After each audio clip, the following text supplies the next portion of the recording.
अस्सलाम वालेकुम हक़ मौजूद जी एस जी लतीफ़ सुर हुसैनी जे फ़िक्र ऐं फ़लसफ़े ते ॻाल्हाईंदासीं।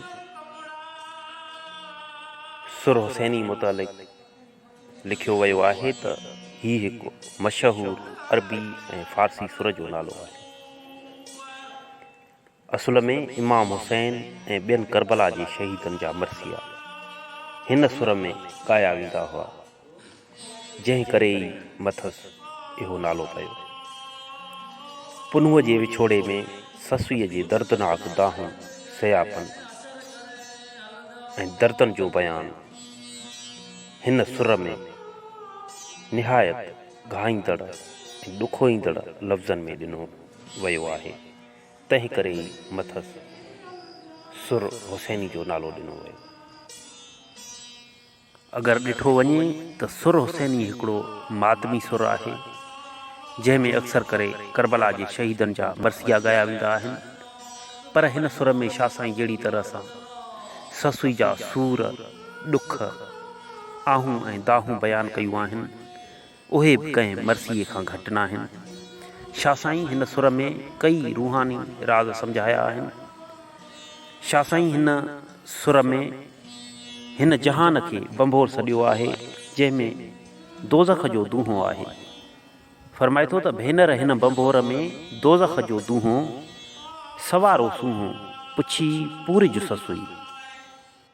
हिन सुर में शाह साईं ससुई जी हिमत अफ़ज़ाई कंदे फरमाए थो त ए ससुई, सिज लहण ते आहे, तूं हिमत करे अॻिते हल, जीअं निमा शाम खां अॻिते हली प्रीअ जे साथ सां मिली। सिज लही वियो ऐं ससुईअ लाइ रुॻो वञी रुञ ऐं सुञ रही। अॻियां राय जी रुञ आहे ऐं पाणीअ जो निशान बि कोन्हे, पर हीअ कुठल याने ससुई वणकार ॾांहुं कर खयूं पेई हले ऐं पुठ ते नथी वरे। फरमाए थो त लुड़ में लाड़ाऊ थियो, हली कर हिमत, सिज साम्हूं मुंहं में मतां करी कथ, सुपेरियां जे सथ ॻाढ़े सिज ॻाल्हि मिली, उली सिज अवेर की ॾिठाई डूंगर। ससुईअ खे सैयद चए, सूरन जो समर, कुठल रखियो कर, वेचारीअ वणकार ते।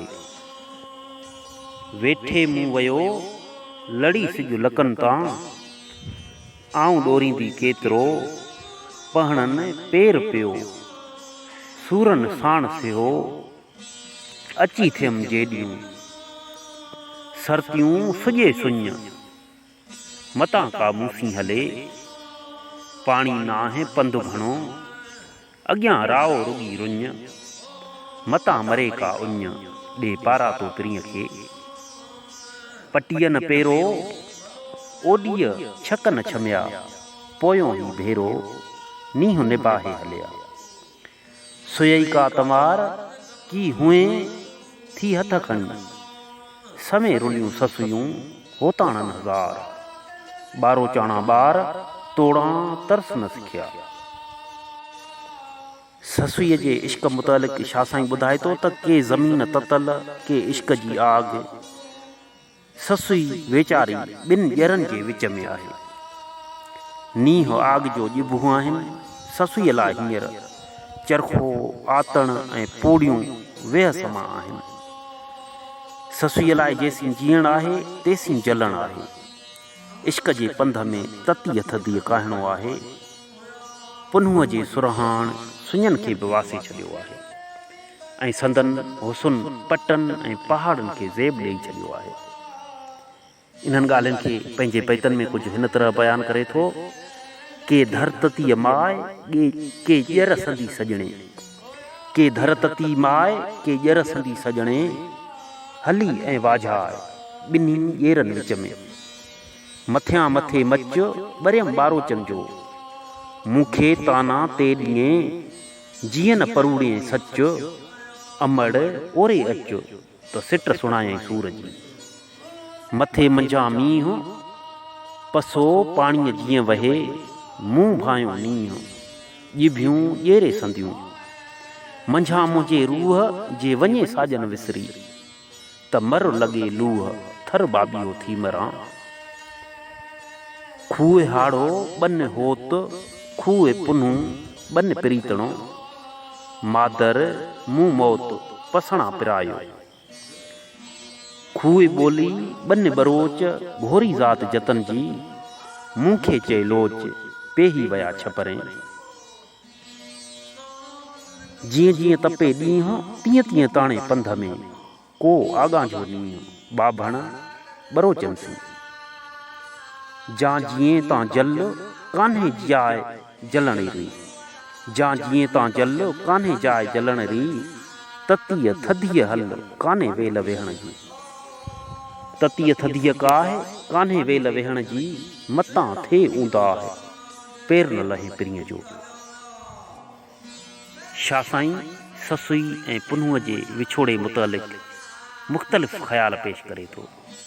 शाह साईं जो पहिरियों ख़्याल आहे त ससुईअ खे इहो ई गुमान आहे त पुनू संदसि ज़ात ॾिसी लॼी थियो आहे ऐं उन्हीअ करे खेसि बंबोर में छॾे केच राही थियो आहे। फरमाए थो त लॼाया मुंहां साजुर ते सेण विया, पेयनि बंबोरां सुध मुंहिंजे ज़ात जी। आऊं जे हुयसि हॾु अधियूं आरेचनि जो, साथ लॾींदे सॾु हूंद कोहारा करीनी। हुयसि जे सियाए त कयुमि ॾुख ॾेरनि ते, अदब विचां उनसी ॻाल्हि न कयुमि काए, ज़ात मुंहिंजी माए कचो थी केचुनि खे। साथी तोए हलनि पत्थर जे वार करियां, जेकस ॿारोचन को ॾिठो ए बखिनसी। शाह साईं जो ॿियो ख़्याल आहे त हक़ीक़त में संदसि निंड ई खेसि पंहिंजे प्रिय खां विछोड़ियो। फरमाए थो त साथियुनि सही न जाॻी, पोइ पुॼाड़ियां रोए, इय पर कुपर होए, जीअं हू सांगे तूं सुम्हीं। टे ख़्याल में शाह साईं वहदतुल वजूदी फ़िक्र जी प्रचार कंदे नज़र अचनि था। फरमाइनि था त महबूबे हक़ीक़ी पंध करण सां न पर वेठे ई मिले थो। जे संदसि ॻोल्हा में रुलबो त हू परे आहे, जे हिकु हंधि वेहबो त हू रगुन खां ई वेझो आहे। फरमाए थो त कहां तां केचां परे, वेहां तां वटि मूं, भुली ॾोरियमि हूं अबस आरीअ ॼाम खे। कहां तां केचां परे, सुम्हां तां सिर हेठि, ॿारो चेसी ॾेठ, जेॾियूं जे हीअ पर थे। सुर हुसैनी में शाह साईं ससुई जे सूरनि, दर्दनि, पीड़ाउनि ऐं ॾुखनि जो मरसियो बयानु करण सां गॾोगॾु ससुई खे पंहिंजो सफ़र जारी रखणु, जिदोजहद जारी रखण जो दर्स ॾींदे फरमाइनि था, भेड़े भेड़े ॿध सूराइती संदरो, केच अॻाहों पंध मतां लकनि सी लॻी मरे। ए दर्दनि जी निहोड़ियल ससुई, ए सूरनि जी सतायल ससुई, ए थकल निबल ससुई, तूं सूरनि जो संदरो कशे ॿध, केच जो पंध परे अथेई, मतां लकनि में ई अड़जी फना थी वञे। सुर हुसैनी में ससुई खे अड़ांगनि रस्तनि, ॾुखनि, सूरनि, दर्दनि, पीड़ाउनि खां थकिजी वेही रहण बदिरां शाह साईं जे ॾिनल सबक याने जिदोजहद जारी रखण वारे दर्स खे सम्झंदे असांखे बि पंहिंजे जाइज़ हक़नि लाइ जिदोजहद जारी रखणी पवंदी। थकिजी ड्रिजी वेही रहण बदिरां मुसलसल जिदोजहद वारी वाट ते हलणो पवंदो, तॾहिं ई असां कामयाबियूं असांजो मुक़दर बणिबियूं, तॾहिं ई असां कामयाबियूं माणे सघंदासीं। अचो त शाह साईं जे ॾिनल पैगाम खे परखूं, परूड़ियूं, सम्झूं ऐं उन्हनि ते अमल कंदे कामयाबियूं माणियूं। जिए सिंध, जिए लतीफ़, जिए लतीफ़।